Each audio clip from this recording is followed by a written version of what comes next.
Some say true love is those happy moments, but I understand now. True love is choosing to stay when every nerve in your body tells you to run away. My name is Margaret Wilson. I'm 78 years old, and I live in this little house in Burlington, Vermont. 53 years ago, in this house, I understood the truth about marriage, and it was here that I made the hardest decision of my life. Look at this ring. It's worn thin now, just like my hand. But I've never taken it off, not even during that terrible winter of 1972, the day my world completely collapsed. I remember it so clearly as if it happened yesterday. Vermont winters are notoriously cold, the chill biting, and it snows from dawn onwards, blanketing everything in pure white. I had 3 children then. Jimmy was 10, Rosie was 8, and Thomas was only 5. They went to my sister-in-law Martha's house that day, built a snowman, and drank hot cocoa. I spent the whole morning at the town's winter farmer's market, selling scarves and gloves I had knitted. Every penny had to be carefully counted back then. My husband Robert worked at a sawmill, and we had to support 3 growing children and pay the mortgage on our small 2-bedroom house. We had to do everything we could to earn extra money. I'd love to know where you guys are reading this. When I was younger, the world wasn't this small. If it's convenient, tell me where you're from in the comments. Knowing my story has reached places beyond this little corner of Vermont warms my old heart. When I got home from the market that day, I was incredibly proud. All the gloves were sold out, and I had a thick wad of cash in my coat pocket. I thought I'd buy Robert a new thermos for his lunchbox. His old one had been leaking for ages, and the poor guy had to eat cold coffee with his lunch. By today's standards, our house is quite ordinary. A white wooden plank house with blue shutters, a bit far from the roadside, and 2 large maple trees in the front yard. But it's our own home, something we've worked hard to build. I slowly walked onto the sidewalk through the snow and suddenly saw Robert's truck parked in the driveway. This was very strange, as he didn't get home from the sawmill until late at night. I wondered if he was sick. The flu was rampant that winter, and I was really worried he had caught it. So I hurried inside and stomped the snow off my boots on the porch. The house was eerily quiet, too quiet. Robert was usually home. The radio was always on. He loved listening to baseball and the news. "Robert?" I called, taking off my scarf. "Honey, are you home?" No one answered, but I heard a creaking sound coming from the bedroom upstairs. So many years have passed, but it still hurts to think about it now. Sometimes, your heart senses something's wrong before your brain does. The moment I stepped into the house, I knew something was wrong. There was a perfume scent in the air that wasn't mine, a floral fragrance so strong it was almost pungent. There were 2 teacups on the kitchen table, one of them with a lipstick mark on the rim, a bright red one, which I never wear. Every step up the stairs felt as heavy as walking to my execution. My hand trembled as I reached for the bedroom doorknob, then froze, unable to move.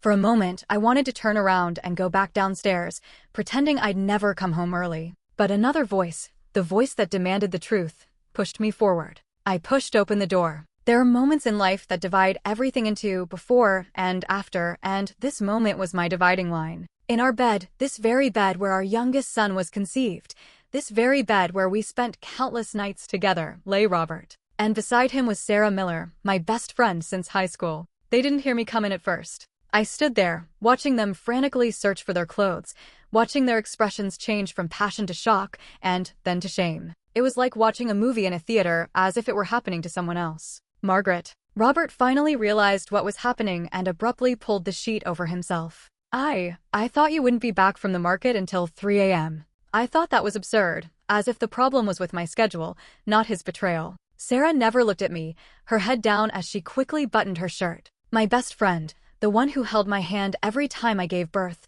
the one who brought us food every day 2 years ago when Robert was bedridden with a back injury and couldn't work for a month, the one who knew all my secrets, all my hopes and fears. I didn't scream, nor did I throw things like the women in the movies. I simply turned around, gently closed the door, went downstairs, and went into the kitchen. I sat at the table, the 2 teacups beside me, watching the snowflakes fall outside the window. Sarah left without a word.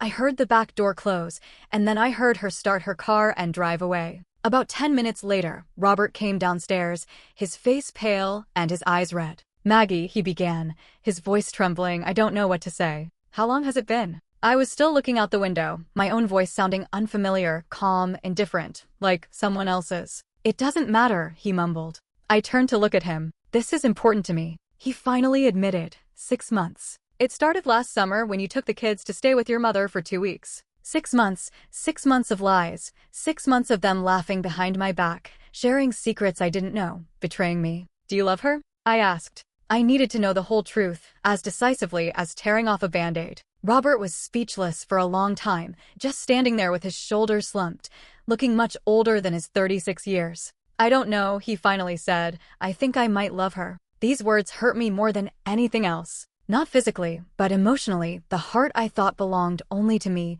to our family, had been given to someone else. I unconsciously twirled my wedding ring on my finger, a nervous habit I developed over the years. I had every right to take off the ring, throw it in his face, walk out that door, and never look back. My mother would have done it. In 1972, any woman with self-respect would have done it. But I didn't. You might ask why. Why not just kick him out immediately? Why not make a scene? The truth is complicated. We have 3 children who love their father dearly and a mortgage to pay. In 1972, a divorced woman with 3 children faced a bleak future. But it wasn't just these practical issues that kept me from taking off my ring. I sat in the kitchen, surrounded by evidence of their afternoon tea and betrayal, with Robert standing there like a beaten dog. It suddenly dawned on me that no matter what had happened, no matter how deep this nascent pain was, I still loved him. 12 years of marriage, a life we'd built together, raising children and scrimping and saving, it wasn't something that could be severed so easily, like a tap that can't be turned off just like that. There was one more thing. I watched him stand there, awaiting my verdict, coughing incessantly, not the kind of cough one clears when nervous, but a deep, hoarse cough, as if it were coming from the depths of his lungs. How long have you been coughing? I asked, momentarily forgetting the crisis in our marriage. He waved his hand. 2 or 3 weeks, nothing serious, just dust from the sawmill. But I know my husband. I'd noticed he'd lost weight and was getting increasingly tired when he got home. I initially thought it was from working too much overtime, or the soaring heating bills in winter, or the pressure of supporting the family. Have you seen Dr. Merrill? I pressed. Margaret, it's just a cough, no need to see a doctor, he said impatiently, but immediately a look of guilt crossed his face. I'm sorry, I shouldn't have snapped at you, especially today. If you find my story valuable, could you please give it a like? If you haven't subscribed yet, I would be extremely grateful if you could. At my age, it's truly a blessing to be able to share these life insights with so many kind people. What happened next changed everything. Robert was still standing in the kitchen, waiting for me to tell him to leave, waiting for me to scream, waiting for me to break down. He started coughing again, and this time he couldn't stop. He bent over and gripped the counter tightly to keep his balance. When he took off his handkerchief, I saw what he had been hiding from me, the bloodstains on the handkerchief, starkly visible against the white cotton fabric. In that instant, I knew it wasn't just a cough caused by sawmill dust, it was far more serious. That moment in the kitchen, seeing the blood on Robert's handkerchief, is forever etched in my memory. Life is so strange. One minute your biggest worry is your husband's betrayal, the next you're terrified of losing him forever. Robert, I said softly, standing up from my chair, how long have you been coughing up blood? He wouldn't look at me. A few weeks, it's nothing, Maggie, just a bad cold. But we both knew it was definitely not nothing. All the color drained from his face, not just from the shame of being betrayed, but also from fear, the kind of fear a man feels when his body begins to betray him. We'll go see Dr. Merrill now, I said, already picking up the coat I'd just taken off. Margaret, please, he objected. We need to talk about what you saw upstairs. I looked at him. The man I'd loved since I was 19, the man who had just broken my heart, and a certain emotion began to shift within me. The pain of betrayal was still there, deep and painful, but something else was more important. The only thing we need to talk about right now is getting you to the doctor, I said firmly. Everything else between us can wait. He tried to argue, but was interrupted by another violent cough. I held his arm. He was trembling all over. After the coughing subsided, he looked at me with tears in his eyes. Maggie, I'm scared. At that moment, he wasn't the unfaithful husband, but simply a man facing death with fear. And I was still his wife. I know, I said, I'm scared too, but we'll face it together. I don't know why I said that. It was as natural as breathing. Maybe it's a habit formed from 12 years of marriage, or maybe it's that I can't imagine not being by his side when he's clearly in a bad situation. Or perhaps, deep down, I already know that what's coming will be more significant than his affair, more significant than my pride, more significant than either of us. Dr. Merrill's clinic was usually closed on Saturdays, but he lived upstairs, and I knew he would see us. He had delivered all 3 of our children. Doctors back then were more like members of the community.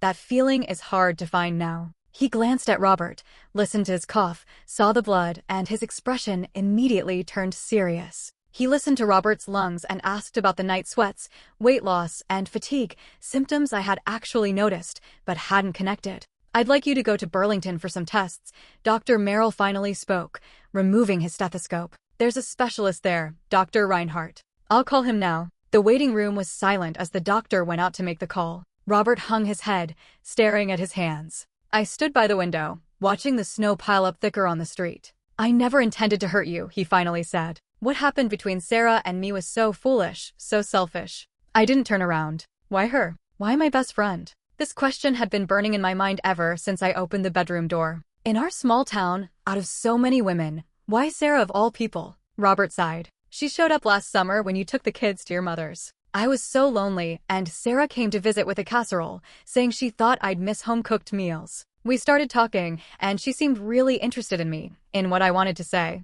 I haven't felt that way in a long time. I'm interested in you every day." My voice was strained with anger and pain. "I listen to you, I support you, I love you." "I know," he said softly, "that's why it's worse. I have everything, yet I'm still looking elsewhere. Maggie, I don't expect you to forgive me. I don't deserve it." When the doctor returned, I hadn't even had a chance to respond. "Dr. Reinhardt will see you Monday morning. He made time for you." I told him it was an emergency. That weekend was strange, like being in limbo. Robert slept in the guest room.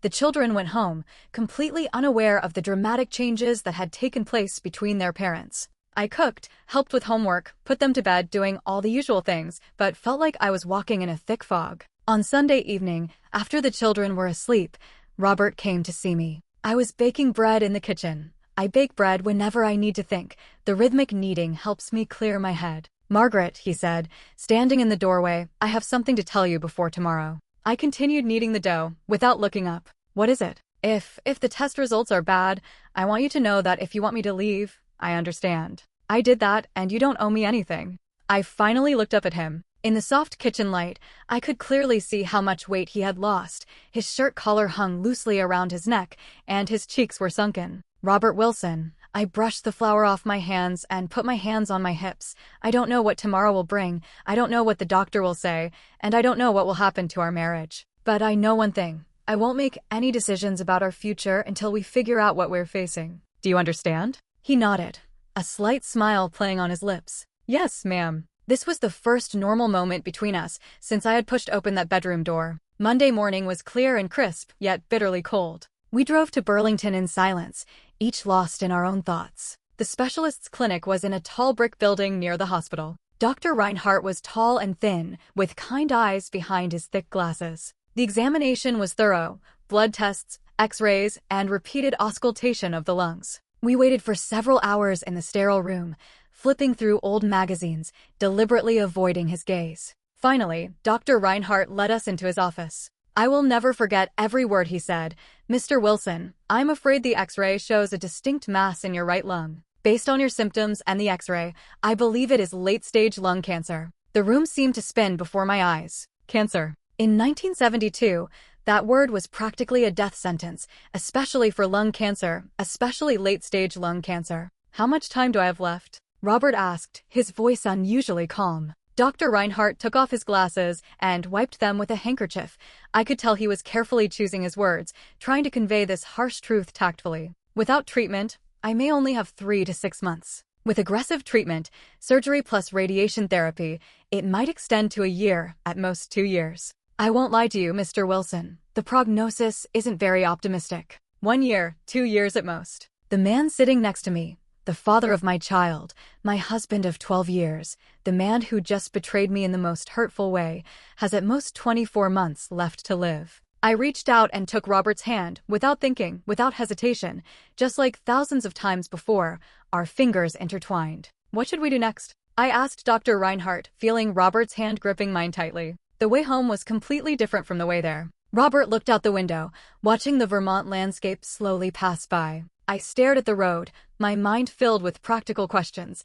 How would we pay for the treatment? How would I tell the children? Would Robert still be able to work at the sawmill? "You should call Sarah." I finally broke the long silence. Robert turned sharply. "What?" "Call Sarah," I repeated. "Tell her the diagnosis and make things right with her." "Margaret, not for her," I interrupted him, "but for you and for me." If we're going to fight this together, we will fight it together, Robert. I need to know that chapter is completely over, totally over. He nodded slowly. It was already over. The moment I saw the blood on the handkerchief, I realized how foolish I had been, risking everything we had built together, for something meaningless. I looked at the ground, tears welling up in my eyes. Meaningless? Robert, you said before that you might love her. He was silent for a long time, and I thought he wouldn't answer. Then, he said softly, I was confused then, Maggie. I was blinded by her attention, but that wasn't love. My feelings for you are love. You were still holding my hand when the doctor announced the news today, even though I did so many things to hurt you. That's love. I pulled the car over to the side of the road, tears blurring my vision, making it impossible to see the road. All the emotions I'd suppressed since Saturday erupted at that moment. The pain of betrayal, the fear, the uncertainty of the future. Robert hesitated before reaching out, then pulled me into his arms, and we embraced tightly in the front seat of the old Chevrolet. Maggie, I don't want to die, he whispered in my hair. I don't want to leave you and the children. I'm so sorry for everything. I held him, feeling his body tremble with sobs. Outside, the winter sun was setting, casting long shadows across the snow-covered fields. This world is both beautiful and cruel, like life, like love. We'll get through this, I assured him, though I didn't know if I could keep that promise, one day at a time. As I started the car again, I felt the weight of my wedding ring on my finger. Just 2 days ago, I had considered taking it off. Now, it was like an anchor in a storm, a reminder of our vows, in sickness and in health, in good times and in bad. We have many difficult days ahead, but as I drove home to tell the children about their father's condition, I was absolutely certain that I wouldn't be taking this ring off anytime soon. If you're still listening to my story, thank you so much. If my story touches you, please give it a like and subscribe to hear what happens next. We all have dark moments, don't we? Tell me in the comments. Have you ever made a difficult choice in a relationship regarding forgiveness? Telling the children about their father's illness was one of the hardest things I've ever done. That evening, we called the 3 children into the living room, and they sensed something was wrong as soon as they walked in. Did Dad do something wrong? Little Thomas asked worriedly, looking up with his big blue eyes. Robert and I exchanged a glance, unsure how to explain cancer to a 5-year-old, how to tell them that their father might not live to see them graduate high school, get married, or hold their grandchildren.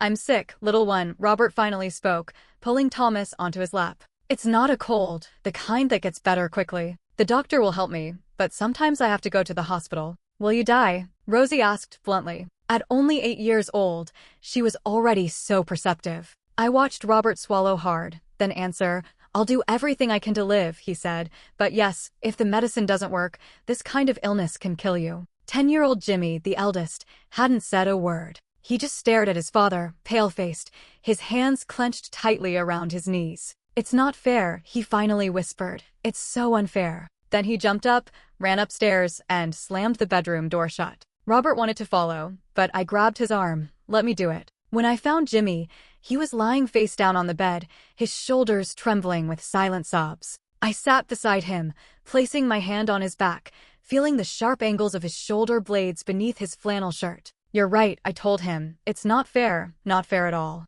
He rolled over, tears streaming down his face. Why Dad? Why can't it be someone else's dad? I don't know, baby, I answered honestly. Sometimes bad things happen to good people, for no reason, and we can't understand it. I hate cancer, Jimmy said fiercely. I hate it too, I agreed. But you know what? Your dad is strong, and he has something very important to fight for you 3 kids and me. That gives him more hope than most people. I didn't know if it was true, but I needed to believe it. We all needed to believe it. The next few months were a mess. Frequent hospital visits, various treatments, and trying to keep the children's lives somewhat normal. Robert underwent partial lung resection, followed by radiation therapy, which left him weak, nauseous, and unable to work. The sawmill offered him a leave of absence, but without his wages, the family's finances immediately became strained. I took on more knitting work, selling the items as far as Merriere. After the children went to sleep at night, I also worked as a waitress at Hartley's restaurant. Robert's mother would come to help look after the children.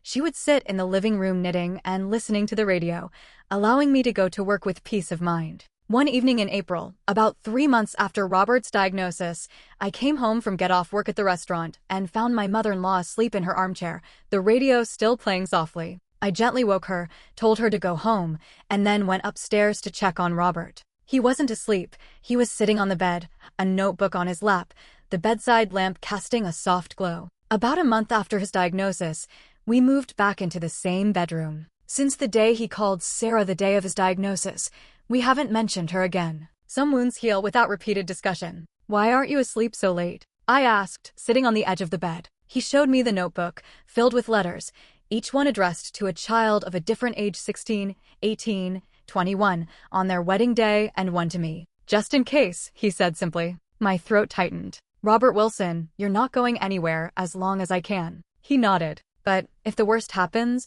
I want them to know what I would say if I were there for them. I looked at the familiar handwriting filling the lined paper. My tall, strong lumberjack husband was preparing for a future he might not live to see. Read the one for you, he said, handing me a sealed envelope. I shook my head. Not now, wait until I have no choice but to read it. He nodded, understanding what I hadn't finished saying. When you're gone. How's work? He changed the subject. I took off my shoes inside. Pretty busy. There's a conference in town, and Hartley's is packed. But the tips are good. I pulled a wad of bills from my uniform pocket and counted them. I made $37 tonight. Maggie, you shouldn't be working so hard. Robert's face was full of guilt. Working day and night, you're exhausted. I leaned down and kissed his forehead. You're the same. You're still battling cancer. I think I can still handle serving dishes and delivering meat rolls. But to be honest, I was completely exhausted, a deep, soul-crushing kind of exhaustion. Taking care of Robert, working 2 jobs, being both mother and father when the children's sick father couldn't be there. I was almost at my breaking point. The following Sunday, after church service, something unexpected happened. After Robert's diagnosis, we started going to church again, not necessarily believing in the doctrines, but finding solace in the community and comfort in the rituals. After Pastor Simmons finished his sermon, he asked everyone to stay for a while. As many of you know, our brother Robert Wilson has been battling cancer for the past few months, he said. The grace and faith shown by the Wilson family in this difficult time is an example for all of us, but they need our help now. I felt Robert stiffen beside me. He had always been proud and never accepted charity. We've arranged shifts, Pastor Simmons continued. The men in the church take turns helping the Wilsons with repairs to their house and yard. The women have set up a meal delivery schedule so Margaret doesn't have to cook when she gets home from get-off work. Tears welled in my eyes. He added that the Sunday school children had raised money to pay for medical bills, and the youth fellowship children were always ready to help look after our children. That's what community means, Pastor Simmons concluded. Sharing burdens with one another. The Wilsons have been carrying this alone for too long. Now it's our turn to share their burden. After the service, everyone gathered around, hugging us, shaking our hands, and offering words of encouragement. Mrs. Peterson handed me a casserole dish, and Mr. Jackson told Robert he would come on Tuesday to fix the leaky roof we'd been unable to afford or have time to fix. On the drive home, Robert remained quiet, gazing out the window. Are you all right? I reached out and took his hand. I never imagined, he choked out, that after what I did, people would still be so supportive. I squeezed his hand. They don't know about Sarah, Robert. But you know, he turned to look at me. You're still here, still fighting alongside me. Maggie, I don't deserve this from you. Maybe, I smiled slightly, but you'll never get rid of me. The support from the community made a huge difference over the next few months. The practical help was invaluable, but more importantly, we knew we weren't alone in this fight. The emotional burden was shared by many, no longer just mine. By summer, Robert had completed his radiation therapy, and the doctors were cautiously optimistic.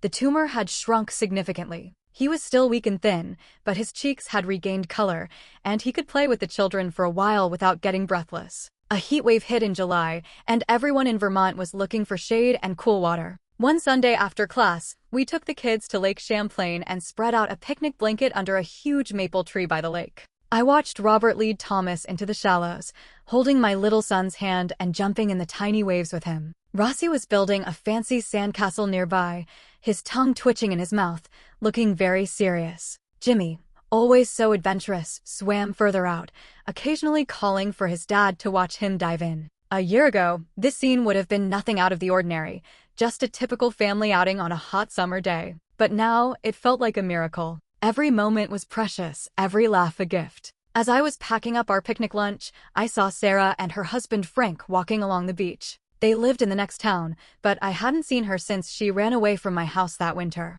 She saw us, paused for a moment, then immediately turned and led Frank in another direction on the beach. Robert, who had just come up from the water with Thomas, followed my gaze and saw her, a shadow crossing his face. She doesn't come back to town much anymore, I said, watching him sit on the blanket. Her mother said she spends most weekends at her sister's in New Hampshire. Robert nodded, watching Sarah's figure disappear around the corner of the beach. Are you okay after seeing her? I asked. I thought about the question seriously. Would seeing her still feel like a knife twisting in my heart? I'm slowly getting better, I answered honestly. Some days I'm angry, some days I'm sad, but most of the time, I'm just grateful. Grateful, he asked in surprise. Grateful that we can still be together. Grateful that you're getting better. Grateful that the children are happy. I looked at him steadily. Sarah's situation almost ruined us, but then cancer came, and although it sounds terrible, it made us see what really matters. He took my hand, our fingers intertwined. Maggie, he said, I promise you, if I get through this,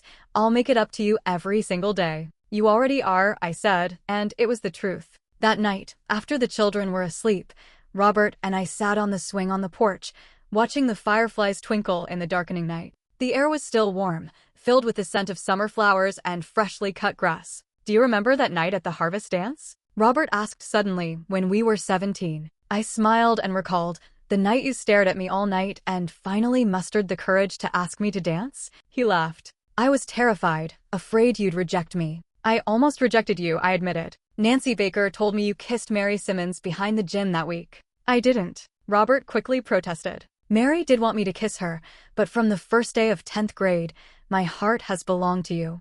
I rested my head on his shoulder, remembering our younger days, full of dreams and plans. No matter what happened, we've had a good life, haven't we? The best life, he whispered. And it's not over yet, Maggie. Far from over. How I wanted to believe him. The doctors were indeed cautiously optimistic, but they had also made it clear that Robert's type of cancer had a high recurrence rate. Even now, with his condition improving, the sword of Damocles still hung over our heads. But that night, gently swaying on the porch, watching the fireflies dance in the summer darkness, I chose hope. I chose to believe that we would have many more summers, many more dances, many more years together. I chose to believe that sometimes, love truly can conquer all. Oh my God, I've been talking for ages, haven't I? If you're still listening, thank you so much for your patience. If my story touched you, don't forget to like and subscribe to hear the ending. Tell me in the comments, have you ever felt the kindness of the community during the darkest times of your life? Sometimes, it's those moments that make us believe in the goodness of humanity again, isn't it?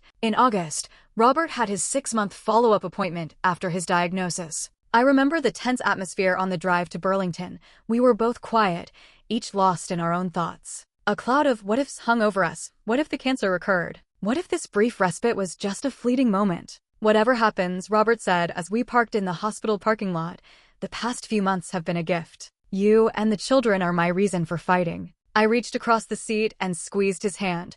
Our battle isn't over yet. Dr. Reinhardt's office was unchanged, the same beige walls, the same uncomfortable chair, the same old magazines. But this time, the news was different. The X-ray looks good, Mr. Wilson. Dr. Reinhardt smiled, a rare occurrence, and clipped the film to the viewing light. I see no signs of a tumor, and your blood test results are also very positive. I breathed a sigh of relief, feeling lightheaded, and instinctively grabbed Robert's arm to steady myself. So I'm cured? Robert asked, his voice hesitant, not daring to hope too much. Dr. Reinhardt's smile faded slightly. I can't use the word cured yet. For lung cancer, we usually observe for 5 years without recurrence before saying it's cured. But this is indeed very positive news. I hope you'll come back for another X-ray in 3 months, and if you experience any symptoms such as coughing, chest pain, or shortness of breath, please come immediately. 3 months, a chance to catch my breath, a chance to breathe again. When we left the hospital,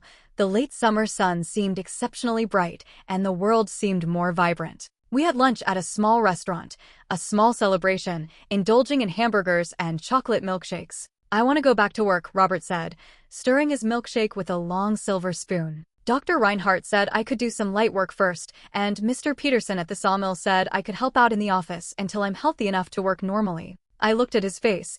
Though still thinner than before, his cheeks had regained a healthy color, and his eyes had brightened. Are you sure you're ready? He nodded firmly. I need to support the family again, Maggie. You've supported this family for too long. We support each other, I corrected him. His eyes were filled with love and gratitude, almost suffocating me. Yes, he said softly, we support each other. In September, our lives gradually returned to normal. Robert took a part-time job in the sawmill office, and I continued working 3 nights a week at the restaurant, not because I desperately needed the money, but because I was starting to enjoy the job. It gave me a sense of independence. The children returned to school, and although the house had been shrouded in shadow, they were still growing and becoming better. One evening in late September, I came home from get-off work at the restaurant and found the house unusually quiet. No radio, no children's noise, just complete silence. "Robert?" I called out, a flicker of panic crossing my mind. "The children are in the backyard, Maggie." Robert's voice came from the backyard. I went through the kitchen, pushed open the back door, and was stunned by what I saw. The yard was adorned with white Christmas lights, softly twinkling in the fading twilight. In the center of the yard stood a small table, set with our finest china, our wedding set, which we only used on special occasions. Robert stood beside the table, wearing the suit he wore to church on Sundays, his hair neatly combed, holding a small, silver-wrapped box. "What's going on?" I stood in the yard, still in my restaurant uniform, and suddenly noticed the coffee stains on my apron, feeling a little embarrassed. "An anniversary," Robert said. "I guess so." I quickly did the math in my head. Our wedding anniversary was in April, and the children's birthdays weren't here. "What anniversary?" "Today marks the 7-month anniversary of when you found out I was with Sarah," he said softly. 7 months ago, you had every reason to kick me out and take that ring off. But 7 months ago, you chose to stay with me, even though I didn't deserve it." Tears welled up in my eyes. "The children are at my mother's tonight," he continued. "I wanted to spend this evening alone with you, to celebrate that I'm still alive, to celebrate that we're still together." He handed me the silver box. Inside was a delicate silver necklace with a small heart-shaped pendant, set with a few tiny diamonds that sparkled in the Christmas lights. "It's nothing," Robert said somewhat shyly. "I saved it up little by little with my wages. I wanted to give you something, to let you know." I kissed him, clutching the pendant tightly in my hand. When we finally parted, we were both a little breathless. "It's so beautiful," I whispered, "but you don't have to give me anything." "I want to," he insisted, going behind me and putting the necklace on. "I want you to see it every day, to remember how much I love you, how grateful I am for your forgiveness." His fingers gently brushed my neck, and as the necklace fastened, I closed my eyes. "Robert, I'm staying not because I'm a saint," I said, "but because I love you. Because I want to be able to sit with you on that swing on the porch 50 years from now, watching our grandchildren play in this yard." 50 years, he repeated, walking around to face me. "I like that." He held out his hand. "Mrs. Wilson, would you like to dance?" There was no music, but that didn't matter. We swayed together under the stars, under the twinkling lights, the air filled with the scent of autumn leaves. "I've been thinking about that day," he said after a while, his cheek brushing against my hair. "If you hadn't come home early, everything would have been different." I looked up at him. "What do you mean?" "If you hadn't caught me and Sarah, I might never have seen a doctor when I started coughing up blood. I might have kept it a secret, pretending I was fine, until it was too late." His voice choked. "Maggie, you coming home early that day might have saved my life." I had never thought of that. The worst day of my life, the day I caught my husband cheating, might have been the key to saving him. "Sometimes, the worst moments lead us where we're supposed to be," I said thoughtfully. "If you hadn't gotten sick, we might never have gotten over it and come back to each other." "I'll find a way," Robert said firmly. "Whether I have cancer or not, I'll fight for you and for our family. It just might take longer for you to trust me again." "I already trust you." I realized I meant it. "I really trust you." The pain of betrayal lingered, like a scar, not an open wound. But trust had returned, no longer the blind, unconditional trust of our early marriage, but a deeper, more resilient trust, tested, broken, and pieced back together, stronger than ever. We danced until the night grew cold, then went inside to our warm home, the home we had built together through thick and thin. That night, for the first time since his diagnosis, we made love, without the shadow of death looming, without the fear that every touch might be the last. Later, moonlight streamed through the bedroom window. I lay down beside him and asked the question that had been lingering in my heart for months. "If you could do it all over again, would you change?" I quickly added, "Not the affair, I mean cancer. If you could, would you choose not to get sick?" Robert was silent for a long time. I thought he had fallen asleep. Finally, he turned to look at me, his expression thoughtful. "It might sound crazy, but I think I wouldn't change," he said slowly. "Before I got sick, I took everything for granted, you, the children, my health, my life. I was like a sleepwalker, Maggie. The affair with Sarah was just a symptom. I was constantly searching for something to make myself feel alive because I didn't realize how precious everything I already had was." He gently stroked my cheek with his fingers. "Cancer woke me up, made me see what truly mattered, made me cherish every sunrise, every moment with the children, every smile of yours. If this is the price I had to pay to wake myself from my numbness, then I don't regret it. I understand what he means, though it's hard to imagine such light emerging from darkness. But here we are now, our marriage is stronger, our love is deeper, and our gratitude for life is more genuine, all thanks to the hardships we've endured together. Days passed, and Robert's follow-up checkups brought good news. He gradually regained his strength and eventually returned to the sawmill, resuming his full-time job. I continued working at the restaurant, discovered my talent for management, and in the spring of 1973, I was promoted to assistant manager. The children also thrived. Jimmy joined the baseball team, Rosie discovered her love of drawing, and little Thomas proudly started kindergarten, carrying his cowboy pattern lunchbox. Life goes on, with its ups and downs, ordinary miracles, and everyday challenges. But we will never forget how close we were to losing everything, whether it was Robert's infidelity or his illness. This realization has made us cherish our marriage even more and stop taking each other's presence for granted. We schedule weekly date nights, even if it's just having a pot of coffee together at the kitchen table after the children are asleep. We've learned to communicate honestly before problems escalate, to forgive each other's minor flaws, and to celebrate each other's every little achievement, no matter how insignificant. From beginning to end, I have never taken off my wedding ring, that simple gold ring, which I almost took off that winter of 1972. It accompanied me through the dark days of Robert's treatment, helped us slowly rebuild trust, and helped us through the long period of remission that followed. To this day, it is still on my finger, worn thin after nearly 50 years of wear. Just like the love it symbolizes, it has been smoothed by time and strengthened by the challenges we have overcome. 8 years ago, Robert and I celebrated our golden wedding anniversary, surrounded by our children, grandchildren, and even 2 great-grandchildren. The cancer never returned. Doctors called it a miracle. We called it a gift. Sarah left Vermont in 1974, and I heard she divorced Frank and remarried a few years later. I hope she found her own happiness. As time went on, I completely forgave her. I understand that we all make mistakes and occasionally stray from the right path in our search for connection and love. Now I'm 78 years old, and looking back, I can clearly see that the day I discovered my husband was with another woman in that terrible winter triggered a series of events that ultimately saved not only his life, but also our marriage. The heaviest betrayal brought the deepest healing. Forgiveness was not only a gift I gave to Robert, but also a gift I gave to myself. People say wedding rings symbolize eternal love, but my ring is more than that. It's a symbol of choice, the choice to stay when it's easy to leave, the choice to forgive when it's easy to hold grudges, the choice to love every single day, through life's ups and downs. That's why I've never taken this ring off, and that's why, after all these years, I will never take it off. Thank you so much for listening to my story. If it touched you in any way, please give it a like and subscribe to my channel to hear more stories about life, love, and insights from my long life. I would be very grateful if you could share in the comments what resonated with you. After all, sharing our stories is how we connect with each other across time and distance. God bless you, and remember, sometimes the darkest days may be the beginning of your greatest blessings.